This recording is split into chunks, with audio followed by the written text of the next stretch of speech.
that you're missing, but you're gonna get through it. I can help with it if you need that. Go and bring the beat back.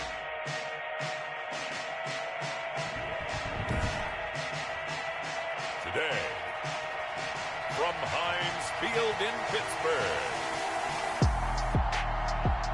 it's Week 10 of the NFL on EA Sports.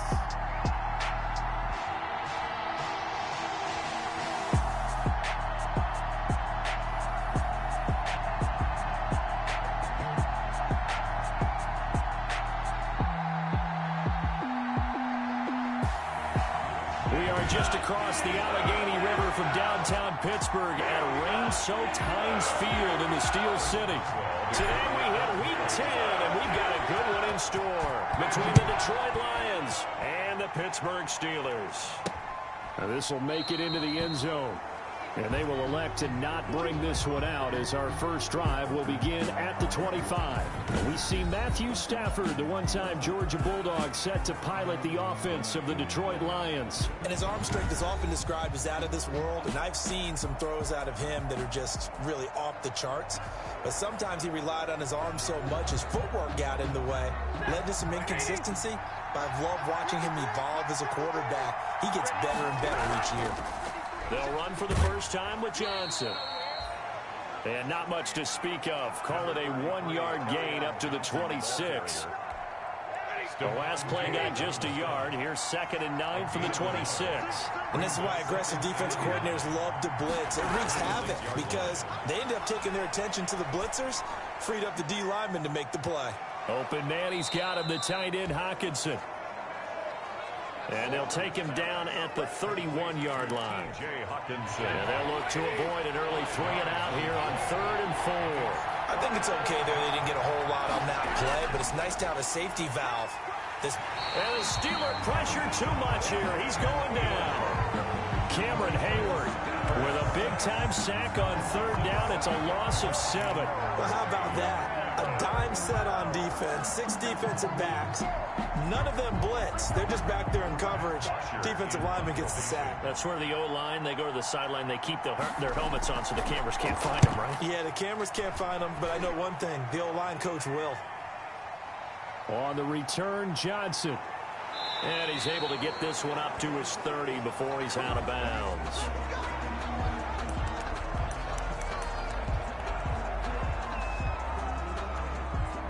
So 1st and 10 now from the 30.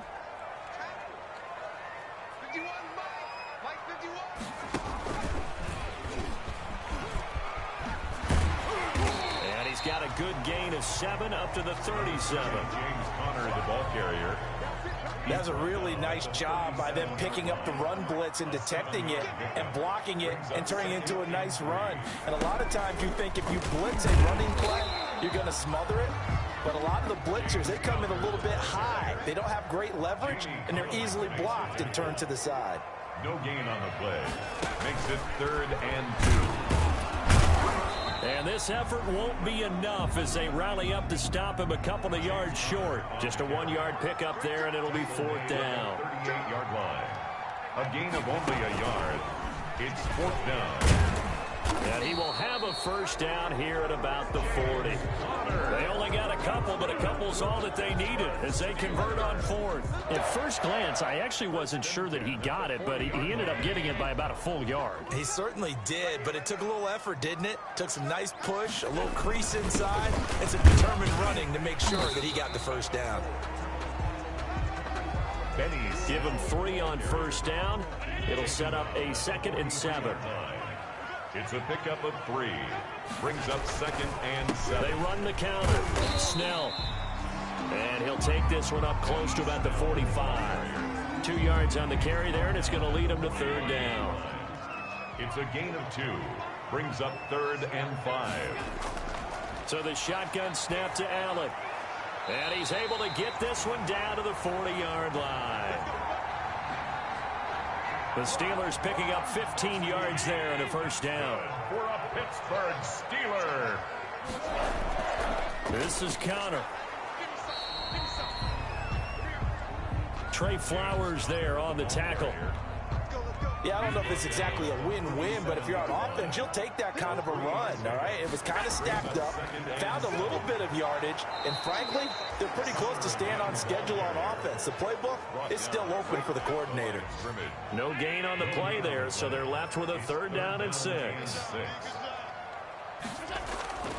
Working out of the shotgun. Here's Allen.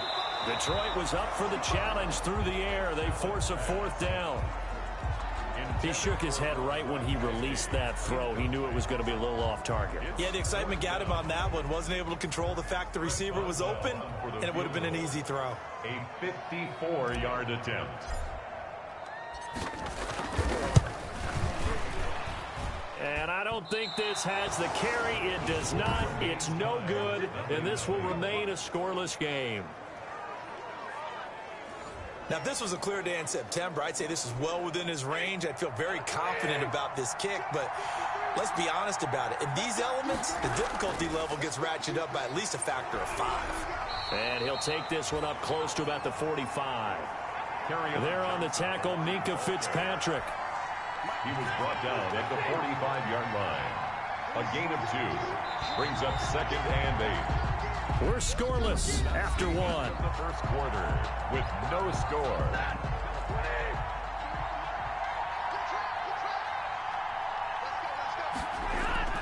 From the 45 on 2nd down. Stafford, screenplay, Johnson. Stafford's pass. Give him 3 on the screen. He couldn't break free, and it's 3rd down. So many things have to come together just right for a screen pass to break for big yardage. The blocking, the timing of the pass to the runner, everything has to fit together just right. But on that play, the defense was able to disrupt things and hold it to a short gain. And he's corralled, but not before getting it inside the 35. 2nd catch for him today, and it'll wind up a 1st down. You don't always expect tight ends to be big in terms of run after the catch, but after that play, he joins a growing band of players that's putting that stereotype right on its ear. Faking the give to Johnson. Now it's Stafford. He'll get this one to Galladay. And they'll work it inside the 15-yard line before it's all said and done. That is now 19-yard gains on back-to-back plays. This offense finding its legs now. Here's another 1st and 10. Oh, that was a pretty route right there because it's all about finding a window on a route like that. He lined up on his left. And he has his receiver. That's Jones. Lions touchdown. Complete to Marvin Jones. Marvin Jones. His 5th touchdown now on the year. As his guys are first onto the scoreboard here this afternoon. It's up, it's good, and the Lions lead 7-0. A drive there of just 4 plays. And the end result, a Detroit touchdown. After the touchdown, it's Robbie Gould now to kick it away. That'll be taken about a yard deep. And it'll come out to the 25 as he will not attempt a return. So Pittsburgh retakes the field for their 2nd offensive possession. And, you know, it's certainly a lot of football left to play. We're not into December yet, but right now where we stand, they're in 1st place in their division, looking really good and looking to be a threat come January. You know, are you one of those early holiday shoppers, partner? Are you one of those guys get your list done? Because I think about what every team has on their holiday shopping list right now. What's the number 1 goal? Make the playoffs. Number 2, win your division. Number 3, and I think the biggest goal of all, try to get the number 1 seed so you get that 1st round bye and ensure you don't have to go anywhere in January and hopefully get to the Super Bowl that way.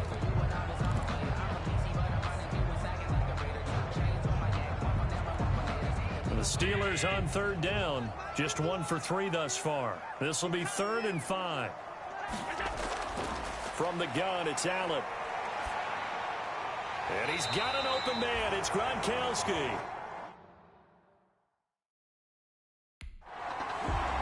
Third catch of this first half for him, and this one is a 1st down. Well, sometimes our pregame meetings do pay off, don't they? What do the guys in the locker room call him? Well, they said it with a chuckle. They called him Old Reliable. Yeah, that means he doesn't move quite as fast as he used to, but he still knows all the tricks, doesn't he? Even that little gentle push-off in order to get open, he finds a way to pick up a 1st down. Ball carrier. After the pickup of 5, here's 2nd and 5. It's a gain of 5. Brings up 2nd and 5. Operating from the gun. Allen going for the deep ball. Got a man. It's caught inside the 10. And he is able to take this way down into Detroit territory. That's good. That's a big-time pitch and catch right there. Partner, I remember the days when quarterbacks would try this. They were holding their breath. But nowadays, they're counting on their receiver to be just a little bit better than the defensive back when it's one-on-one and the ball's in the air like that. A reminder, once we hit halftime, as we do all season, we'll send it down to Jonathan Coachman in Orlando. He'll have all the stats and scores from games in progress around the NFL. The best multitasker in the business. Got his man. It's caught for a Steelers touchdown. Deontay Johnson, his 3rd touchdown now on the year. And the Steelers are an extra point away from tying this thing up.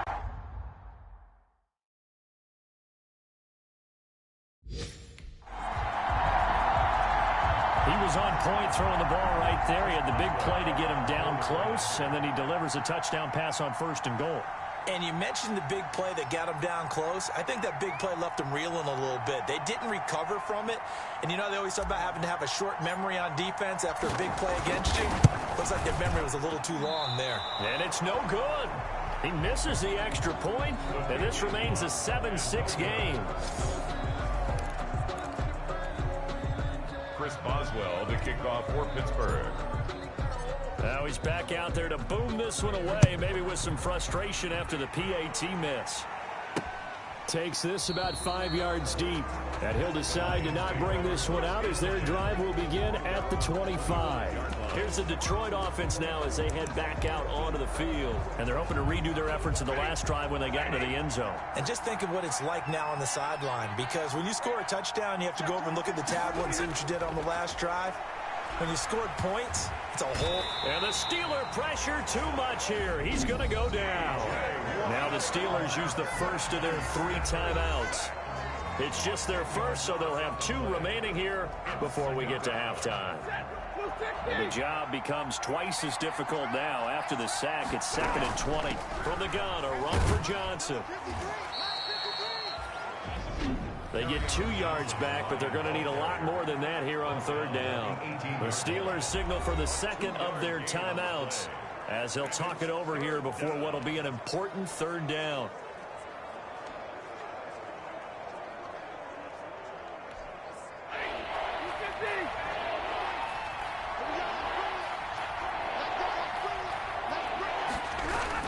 Stafford going to give this one off to Johnson. And they'll blow that one up back at the 16-yard line. Now the Steelers going to use their 3rd and final timeout as they'll head to the sideline and talk over what to do next. Here's Matt Bosher now as the drive goes backwards, so he's on to punt it away.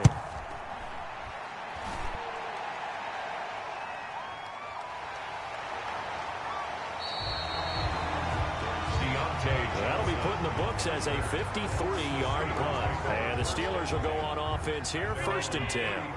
From the 34 now, here's 1st and 10. Josh Allen leads the offense out for their next possession. Been a decent start for him here in this first half, but bottom line, his team's losing.